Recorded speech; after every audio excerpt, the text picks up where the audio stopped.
New York Health. It's with a consulting company, and they're having a lot of people who are coming in, senior citizens and other people from different styles and heights, speaking to representatives of the health department of services that they need to be offered in urban communities. A lot of them are unaware of the services that are due to them. So we're going to catch a lot of B-roll upstairs of people coming and going to the tables, talking to these health professors, doctors, and then they're going to have a ceremony outside, just for 30 minutes.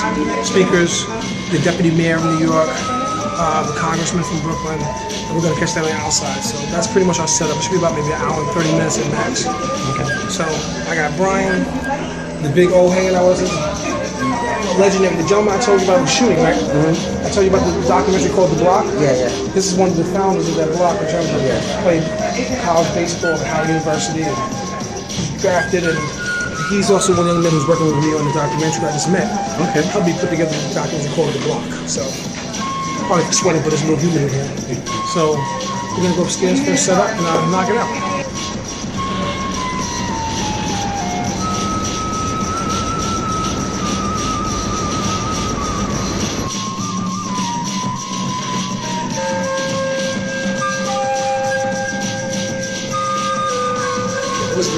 The table, we need to look how it's set up. The table is set up actually where you have people coming in over each table. So what we're going to have you do is kind of float. We're going to float with both cameras. And we're going to float from table to table. Okay, so we're going to float. And then come in, and we'll even catch people coming in first also from this angle. And then we'll shoot the tables with they actually who they are the table.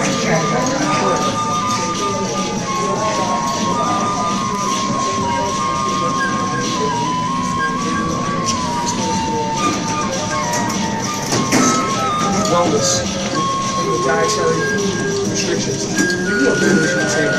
Who they are, one person sitting there, maybe catch 1 minute of a person sitting there and scan to the next one. Yeah. We'll rotate. That's pretty much it. And then the B-roll will be catching a few people who are some of the people who are the health providers one-on-one. Okay. So, well said. Is there anyone specific you want to come up? Make sure we have it in the Well, that's what I'm saying. She's going to come to me and point out her people who are her target people. We're going to pull them to the side, get them to make some comments one-on-one about the event today. So, she's going to, her name is she's her name is her thing. She'll work over with me and she'll point out who we need to make sure we catch dedicated B-roll footage on. So, you want to do the flow and have Brian do the straight shot, or he's not really a shoot like that? So, okay. Can we bring them over there?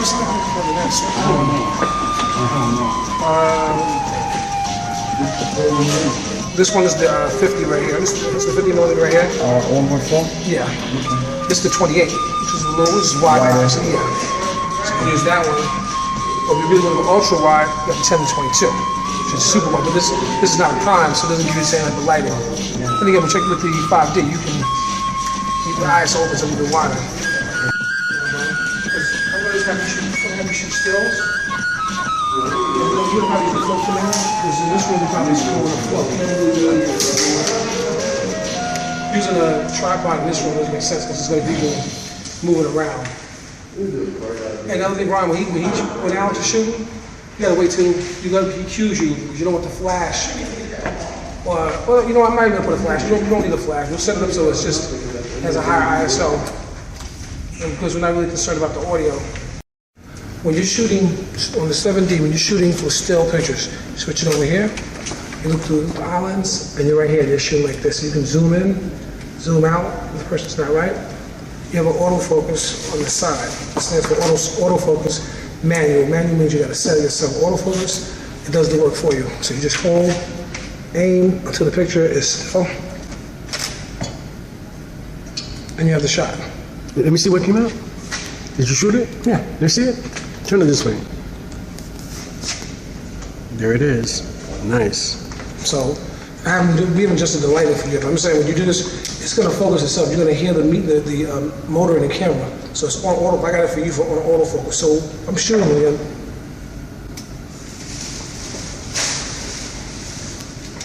You're adjusting it so you see it.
Get everybody outside. The program can start. Thank you. Hold on. Hold on a minute. Let me just get him. Are you ready? Yeah, we're ready.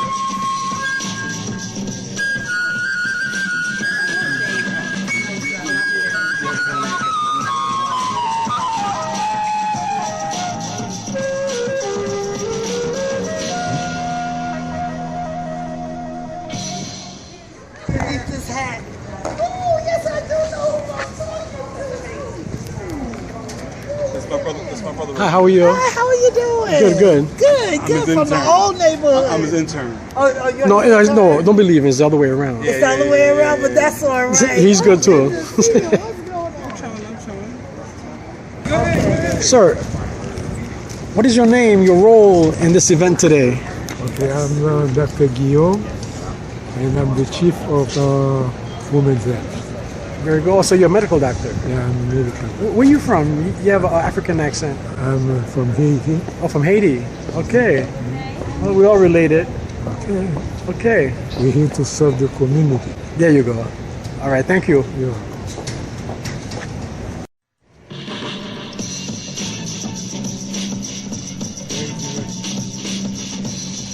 And it's not actually brain circuitry either.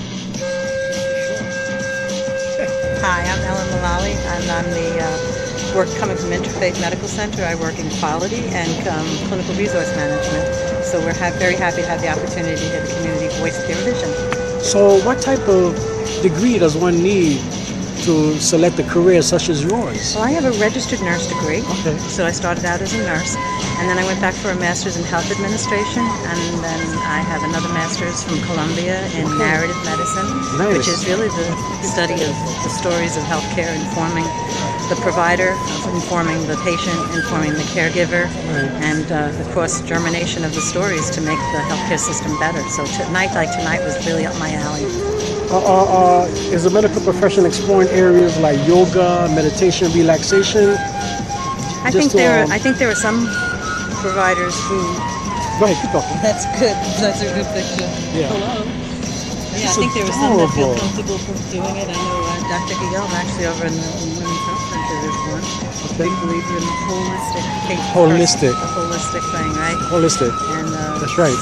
spiritual as well. Yeah, we were just talking a while ago how the body never shuts down even while you're asleep. The whole autonomous system is working. Just incredible. It is. If you ever want to get a good lesson on human physiology, Yes. Yeah, him? he's the man. I'm talking to the right guy. He's the right Hey, don't man. forget when Muhammad I've Ali. learned more from him than I've learned in 5 years of. Oh my goodness, show you much respect. She says she learned more from you in 5 years than previous. Let's hope it's true, and then I'm so honored to be here. Yes. It's an honor. And what's the name again? Jacques Guillaume. Thank you.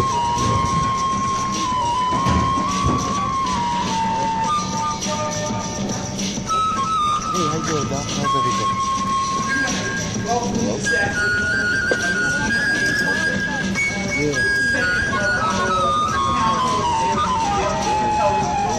Vision and voices, and what we're looking forward to in healthcare delivery. We have been joined again by the Commissioner from the New York State Department of Health, Dr. Zucker, Secretary Paul I Francis, got nails. former Board of Yeah, this is one Trustee of the members leading at medical doctors in Interfaith the Hospital. world. We surely miss him, but we know he's I'm up there feeling rooting for for us. Charles He's one of our Brown. biggest Line up cheerleaders up production. there. And we thank you for coming I'm working. tonight. And I got Yvonne Graham, Assistant Commissioner for gotta the see New this York thing State in a minute. Department of Health, and Assemblywoman Annette Robinson, who represents us here in Bedford Stuyvesant and Crown Heights.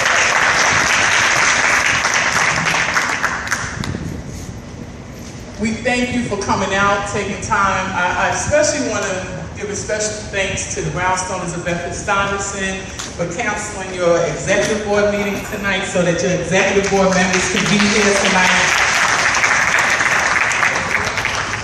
And we want to thank those in the community who came out, who felt it wasn't robbery. There's a lot going on in this community tonight. Tonight is the Bed-Stuy Strut. It's the restaurant strut. So they have discount food, and it's on Bedford Avenue from Halsey to, I think it's Gate. So everybody had previously bought their tickets for the Bed-Stuy Restaurant Strut, where I will be going when I leave here. So if you want to come join us. At this time, I would like to bring forth our CEO of Interfaith Hospital, Ms. Laray Brown.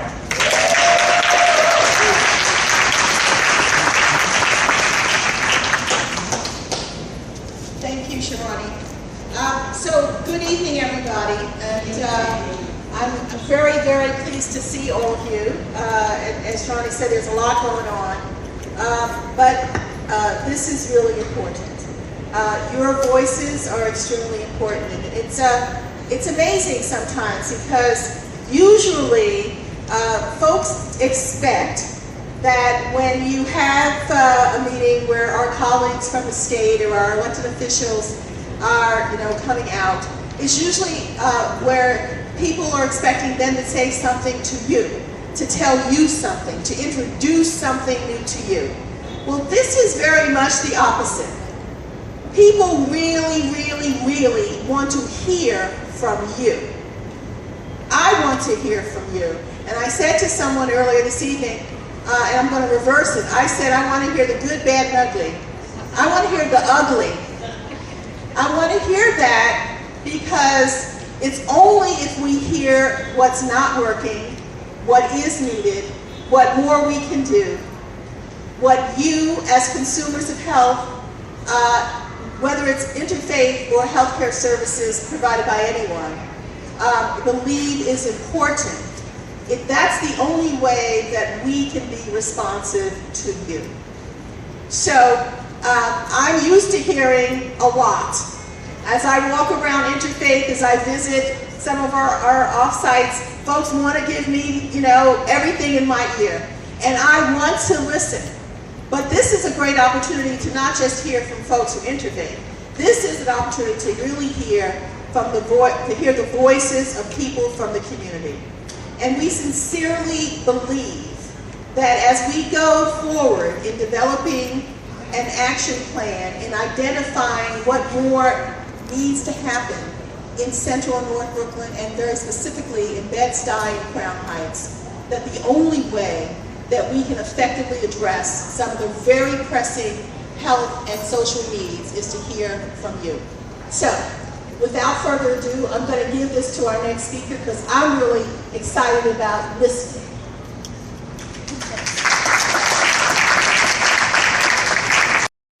My name is Yvonne Graham, and I'm the Director of the Office of Minority Health and Health Disparities Prevention, New York State Department of Health. Let me begin by expressing sincere appreciation to Interfaith's President and CEO, Laray Brown, and her team for their cooperation and hard work within a short time frame to make this event possible. Special thanks to Sharonnie Perry for your tireless efforts, not only in the planning of this evening's event, but for your long-standing service to the community served by Interfaith. So thank you very much. As you will hear from our Health Commissioner, Dr. Howard Zucker, our goal is to provide the highest quality of care to the residents of New York State. Over the last several weeks, we have held hospital-based meetings with healthcare providers, administrators, and hospital partners to hear from them what works, what doesn't, and how we can work together to strengthen our healthcare system. But as I've often said, together cannot happen without you. And we asked you to come because we truly believe that in order to have a healthcare system that best meets the needs of our communities, the voice and the vision of the ones using those services must be heard. We hope you had a fruitful discussion for the first half of the session and look forward to your testimonies. We want you to know that your voice and your vision is important, and the recommendations you make to the Commissioner will be considered in our plans to provide the highest quality of care to each of you, your families, and this community. I would like to again emphasize what Laray said. We want to hear from you. It's not that the Commissioner is coming to you with a plan. The plan is you. We want to hear from you what will work, what you would like to see in a plan for a healthcare system that can better serve you.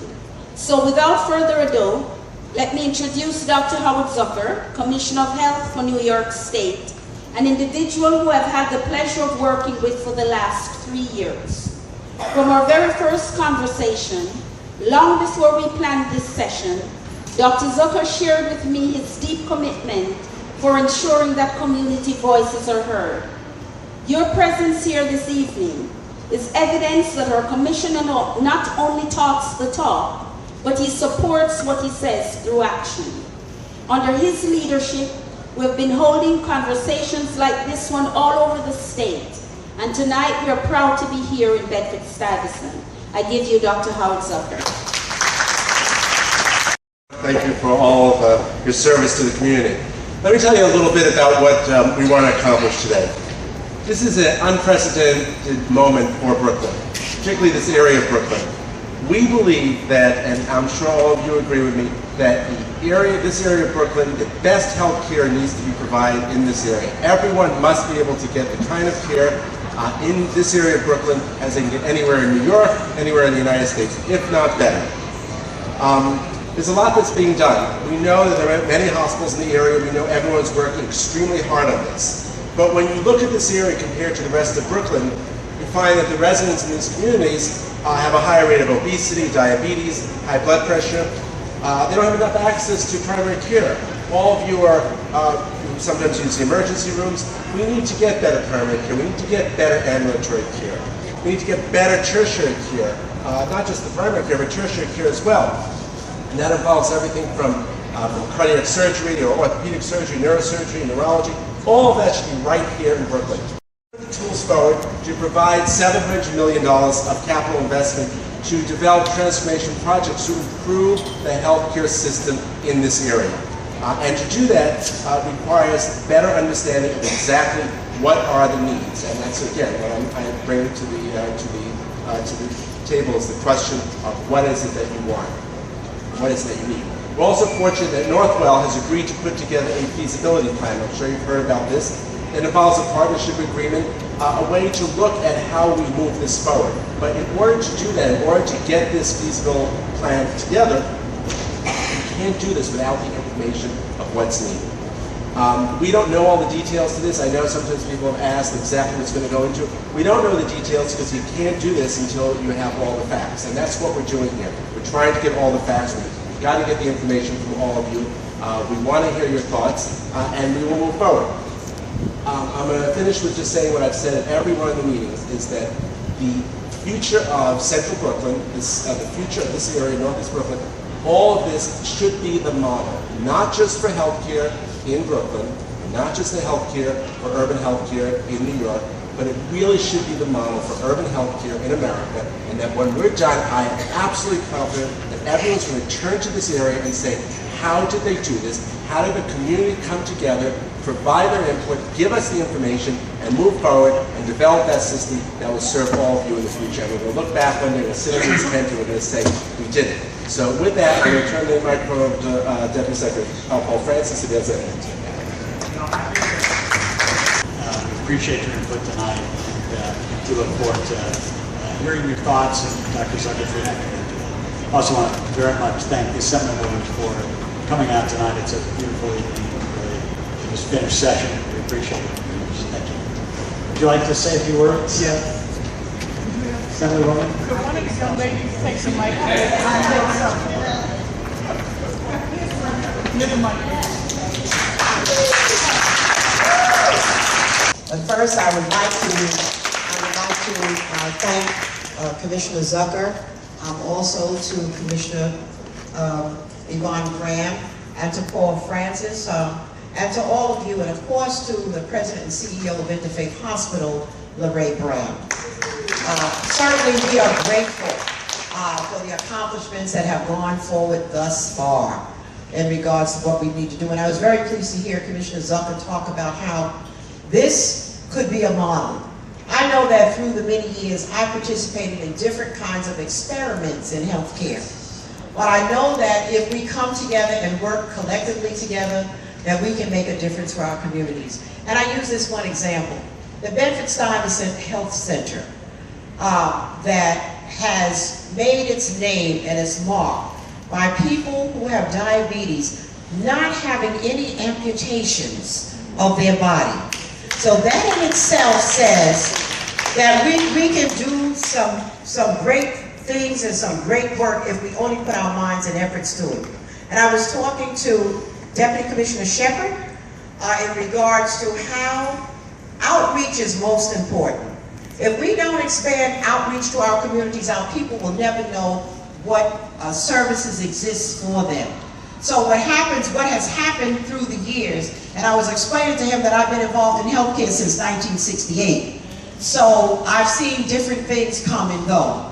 But what can happen is that we have sufficient outreach, work with people to be able to let them know what services that they can receive. We can make a difference and turn this community around. I know that Dee Bailey is here from Watchful Eye. I was going to say Iowa Prize. Watchful Eye, who has been a champion for services for people living with AIDS. You know, and how she's been able to do that, she's been all over the map. She takes it all over the place. So it makes a difference. And so we have to be that vigilant community to say, if you know someone is sick next door to you and they need some services, you need to say something to them. You know, it's like if you see something, you say something, and it makes a difference. I know that my colleagues and I would not have been able to accomplish what we did over these past few years had we not worked cooperatively together. And that's what it takes. It takes partnership. It was the elected officials, it was community, and I worked with the executive office on the second floor. Because it was something I thought that was not being done to the benefit of the community. I'd say to my colleagues, we going down to the second floor. And we went down to the second floor. We were able to continue to raise the issue about what needed to be done for our community.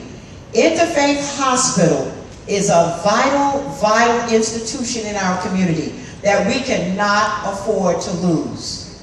Can you imagine had that incident taken place, the incident that took place in Orlando, Florida, in our community? Where would the people go? They would go probably different places, but many of them, they would probably come to Interfaith Hospital.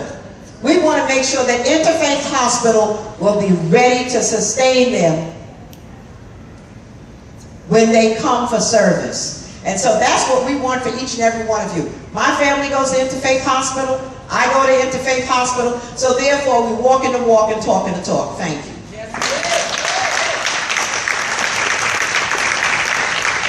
Thank you, Assemblywoman Robinson, who I know is quite tired because they went in session up in Albany in the cold chambers, and she don't like air conditioning. And to 5:30 on Saturday morning, and we thank you for being here with us today. We thank you. I would like to recognize Itala Gramshaw from the Borough President's Office and Joan Eastman from State Senator Belmont Montgomery's office. And, yeah, I was going to Chris next. And our friend and our colleague and one who has been there with us through this struggle, Chris Lundy from Congressman Jeffrey's office. Minister Chris Lundy. I also would like to recognize our judge, Judge Betty Staten from Bedside Legal Services, who is the head of Bedside Legal Services here at Restoration Plaza. Judge Staten, is there something that you would like to say? Judge Staten. I know Judge Staten is not being shy.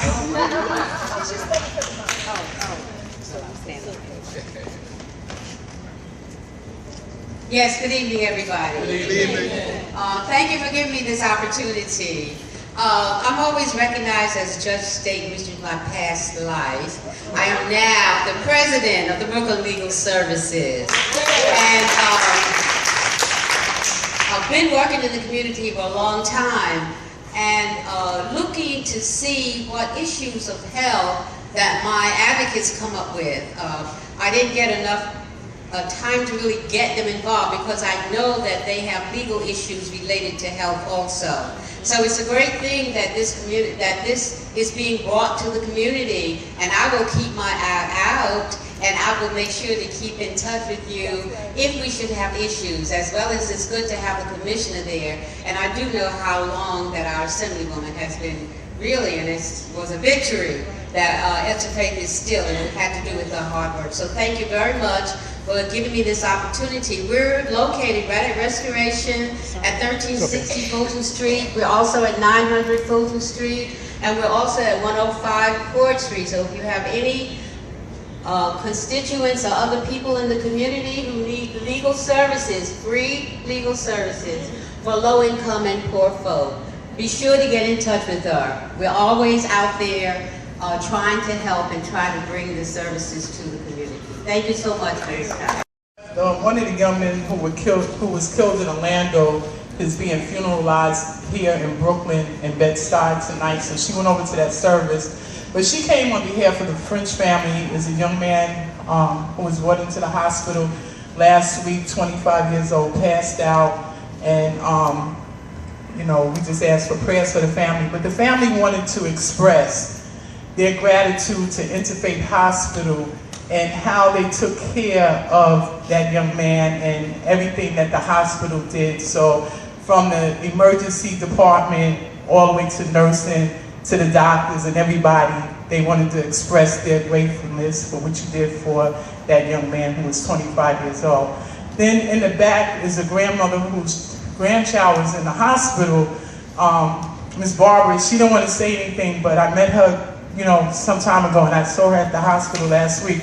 And she wanted to express her gratitude because her grandchild had 103 temperature. She took him to Woodhall. They sent him home with Tylenol. He got worse. He started going into convulsions. She brought him to the emergency room. And he was a patient in our pediatric unit at Interfaith. And thank God he went home. Interfaith found out what was going on with him. And now he's doing so much better. And she's in the back and she wanted to express that.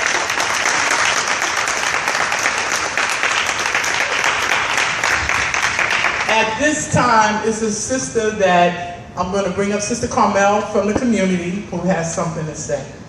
Ms. Perry, yes, ma'am. We have a council member, Carnegie. Oh, I'm sorry, Barbara Alatunde from Council Member Carnegie's office. I didn't see you, Barbara, over there. I'm sorry. I'd like to thank Assemblywoman Annette Robinson's office for sending me an email to let me know about this event because I did not know. And when I came here, I had the opportunity to go to a few tables to find out what was going on, and I was told it's not about us, it's about you and what you think. And the first thing I said is like, I don't come to Interfaith Hospital. And they said, why? I'm like, well, that's not the hospital where my insurance, my primary care physician is associated with. But then we talked more about when I was at the emergency room with my husband, and he got the care, but because of what an incident that happened there in their emergency triage, where there was like a lot of drama, I said, well, no, we're not coming back here. So that left a negative impression on me. So then when I went, but that was 4 years ago. But still, like, if there is a level of a negative impression, a customer will not come back. So that was one thing, if you get a negative impression.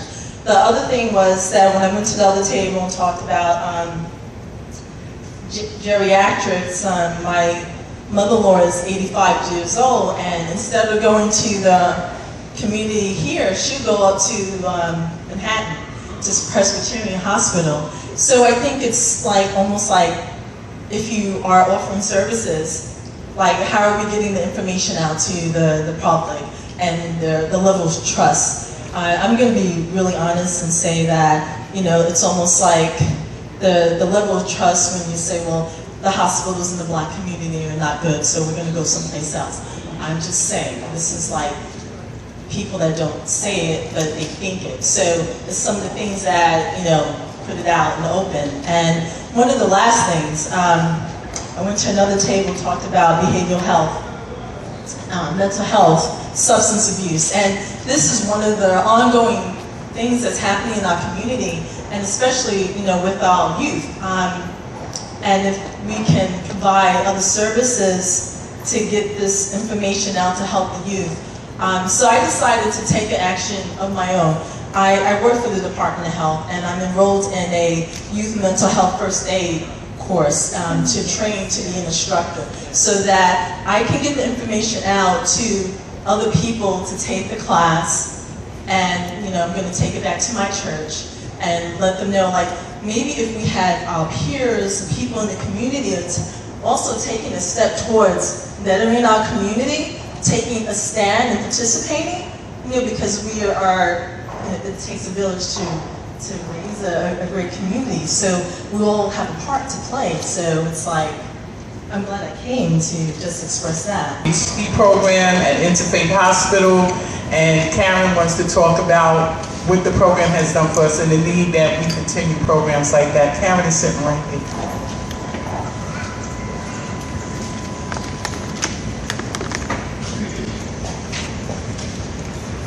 Hello, I'm Karen. I've been a consumer at IPRT for over a year and a half. I'm not going to sugarcoat it or whatever, but I will tell you, me going there kept me alive for the most part. It kept me from wanting to hurt myself or others. And it also helped me to develop certain skills that I didn't know I had, and it helped to enhance a lot of things that I wanted to do and didn't know I could do. And the staff there is really good. You know, there's a lot of support or whatever. Dr. Sutton, I got to give her a shout out. She's, you know, I guess the head of psychiatry or whatever. She's my go-to person, and she's always willing to listen and an ear and give positive feedback. Sharonnie, same thing, you know what I mean? And a few others, I can't remember the names, but very supportive staff for the most part. And I've been to a few other places for treatment and stuff, but I've never been to a place like IPRT. It was just like being in school again. You get a little bit of everything. You get education, you get creativity, you know, therapy, your meals, everything. It's just like being in school. And I often said, had it would have been in school, I would have graduated high school or college. You know what I mean? And I feel it's a very important program, and there should be more programs like that out here, and I don't think there are, you know, but I'm glad that I went there, and I would recommend it to a lot of other people, you know what I mean, because it did a lot for me, you know, it enhanced whatever I had, it enhanced it, and it also gave me, you know, and I try to always give back to them as well, you know what I mean, and I was always willing to listen and learn, and they also learned from me as well, you know what I mean, and I feel like I was positive for my peers within my program. We are still very close friends inside and out. We talk all the time, and I encourage them, and me encouraging them helps me because it makes me feel like I'm doing some good for other people other than just my children. I told my girlfriend today, for some reason, things that I've worked there and things that I'm starting to do on my own as far as writing and stuff like that, And just being, good friends with my friends and my peers or whatever, it made me feel like I finally have some kind of purpose. You understand? It took me 47 years to find my purpose.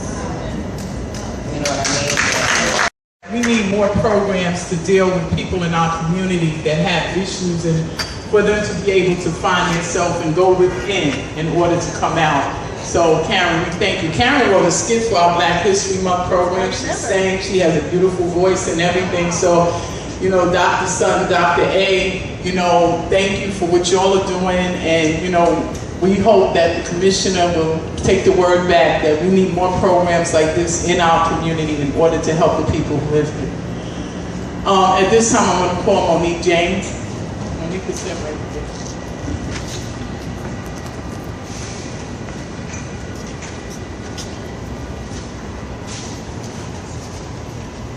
Who do I talk to? All of us. Everybody. Hello, everybody. My name is Monique James. I play 3 parts. I'm an employee, I live in the community, and I go to the hospital and all the clinics. 2014 was a screeching halt for me. For 4 years, I took my son to many doctors: Methodist, Brooklyn, Brookdale. Only thing I didn't go to is Woodhall. But I took him to all these doctors. I depleted all my sick time, all my vacation time for 4 years. My son bled blood through his urine for 4 years. A lot of doctors looked at me and was like, I don't even know why he's still running around. Christmas 2014, I brought my son to Interfaith. They diagnosed him in 5 minutes. Inoperable brain cancer.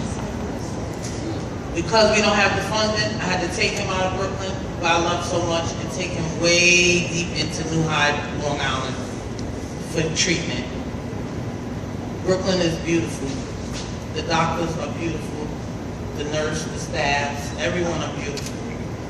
But we need more education for our people. I feel that, and this is my statement for the rest of my life, in order to fix our community, we have to start with the children. Because they'll become adults one day. You don't have to fix adults. You just fix the children, educate the children. In our community, we don't believe in psychiatry. We think when you say it, they say you're crazy. But a lot of people go to therapy and it works things out. We don't hear about those things, My son passed away 2 months ago. They told me he had 2 years to live. God is good. I'm still standing here, still working, still smiling. I came today just to share that with you guys. But one thing Interfaith really needs is OBGYN. We haven't gave birth since 2005. I've been employed with Interfaith since 2003.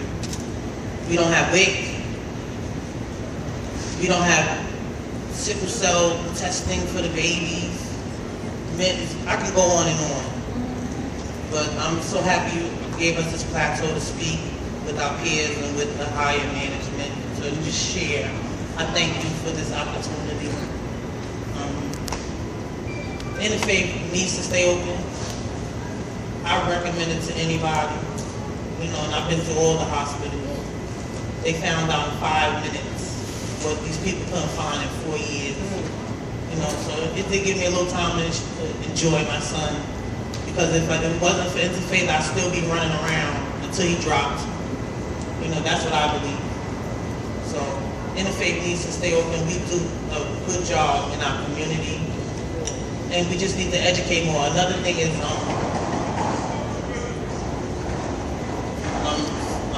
anemia, sickle cell. I had a cousin die the other day because she felt like she was fat and she was 65 pounds. 4'11", she was 4'11" bulimic. Her mom's there, her cousins, her family, they weren't educated, so they didn't know what bulimic meant. They just felt like she's getting slim. But she went all the way to bones.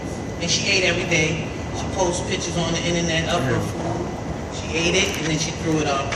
And she hid it in her room. So that's not what we do in our community. I've never heard of that before. So education is the key, and starting with the children. Thank you. So we need to have the resources available to do the education piece and to bring more resources that people don't have to be outsourced. Actually, what I was trying to say is that the goal is to strengthen the healthcare delivery system. You use the system. So we want to hear from you what can be done to improve the system, what is working, what is not working, and what would best serve the community. So that's what we want to hear. Do we have anybody else with an orange card in their hand? Young lady back there. For the opportunity. I'm Afia Mediaco, a community health advocate here at Bedford-Stuyvesant Restoration Corporation, and I'm working within our health initiatives, which are actually services. Well, we're basically taking restoration's record community health and social determinant of health services and applying a health perspective and a lens of considering food and opportunities for active living and how we can make those more accessible for communities. And I wanted to offer feedback and also hear what folks want to offer related to these items. But there's so much great work already happening in Bedford-Stuyvesant and in this community in general. And one, I want to also say thank you for the opportunity to allow this space in this forum. Thank you for Interfaith for the work that's already being done related to supporting preventative health measures or preventative measures to maintain health.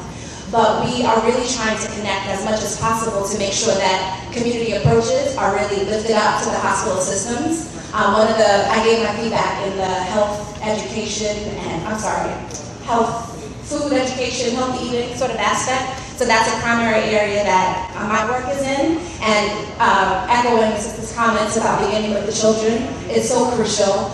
Working with our littlest ones, working with families, working with moms who, kind of lift up the little ones and also make food purchasing choices for families.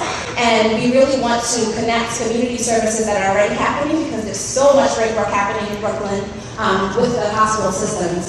One of the areas specifically I gave feedback to as far a bit of a barrier for us is the DSRIP system, the acronym, the incentive sort of measure system to get more community-based organizations involved in preventative health measures. We'd love to become involved. It's complicated.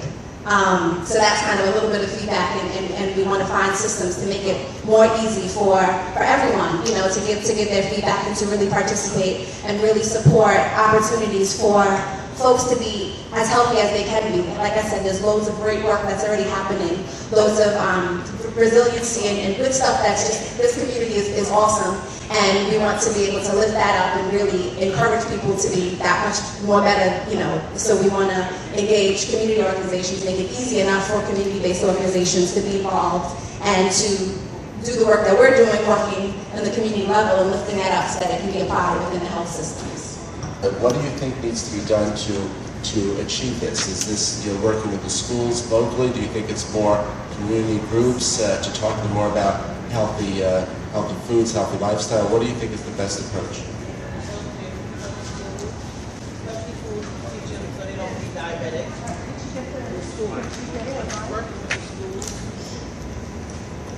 A big help would be working with the children in the schools or when they come to the hospitals to have educational forums smaller than this one with some kind of data, some kind of literature to educate them on to preventive. So you brought your son to many different hospitals, and that was when he was sick. But when he was well, did you also bring him to a lot of hospitals, or did you? Yeah. Okay.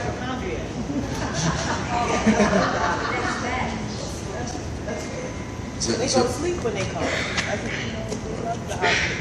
But there was nothing I could do to prevent that cancer. That was a genetic. I agree. I understand. I'm saying more from the standpoint of delivery of care.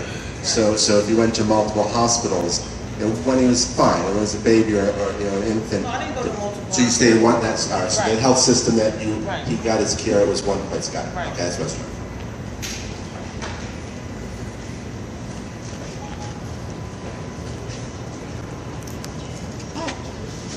just wanted to respond to your question about what's the best approach. Education is crucial.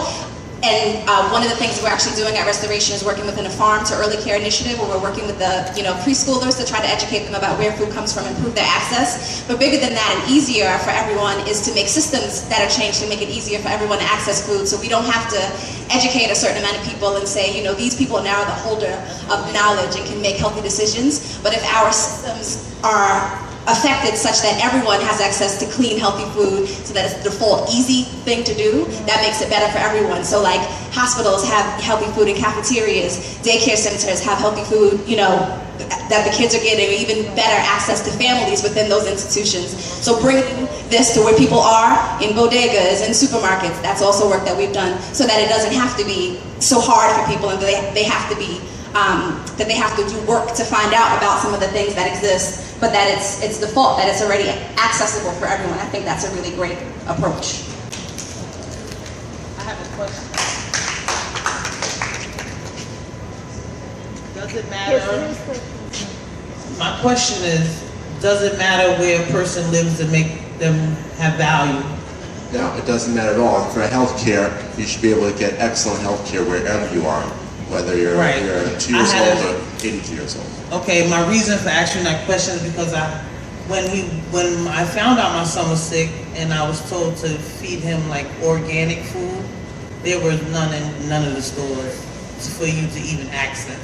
So when she said that, made perfect sense to me, that if we don't have the bad foods, we don't have to teach them what to stay away from. Right, It'll be there. So that brings back what we were talking about before, about this is more than just hospital, this is about nutrition, this is about all these other components to it, so you can get the healthy food for not just your child, but for yourself and for the rest of your family. Right. Hello, good afternoon. Hi, my name is Ms. Raina. I've taught in the community for 22 years. I'm a science teacher and a certified nutritionist. I just wanted to give my suggestion to this issue of educating children. I think it starts from infancy, when the child is born and they're automatically offered infant milk and all kinds of formulas. I think we need to begin educating parents from young how to breastfeed our children, because breastfed children have a lower rate of obesity and being overweight. I'm very concerned about this epidemic that seems not to be getting the attention that it deserves. We're looking at numbers like 21% of children aged 11 to 19 are overweight and obese. We're looking at comorbidities like type 2 diabetes. We're looking at fatty liver disease in young children aged 2 to 11. We're looking at hypertension and cholesterol levels that are ridiculous, and a cycle of not being well, because if you don't eat well, then your body is not well, then it's not functioning well, and then we're just continuously coming to the hospital because we're not well. My suggestion is that Interfaith reach out to the schools and have a system where they begin to educate in the schools and begin to change the way parents feed their children, the way parents and children exercise, that we begin to offer in the hospital education and opportunities for them to exercise and be well. I think it's time for us to break this cycle of not being well. That's just my suggestion. Betty, who is the chair of the pediatric unit at the hospital, Ms. Gwen Lewis, who is one of the VPs over at the Oris G. Walker Clinic that we have on Prospect Place. Not only have we gone out to the schools, we're talking about the children, we also go out to the senior centers to deal with the seniors and their eating habits as well. So we have the thing, and we call it taking health care to the community. So that's what we've been doing, and you can definitely, Ms. Lewis, could you raise your hand, please? You can go speak to Ms. Lewis afterwards, and that's something that, y'all can collaborate on, and maybe she can come over to your school as well. D. Bailey.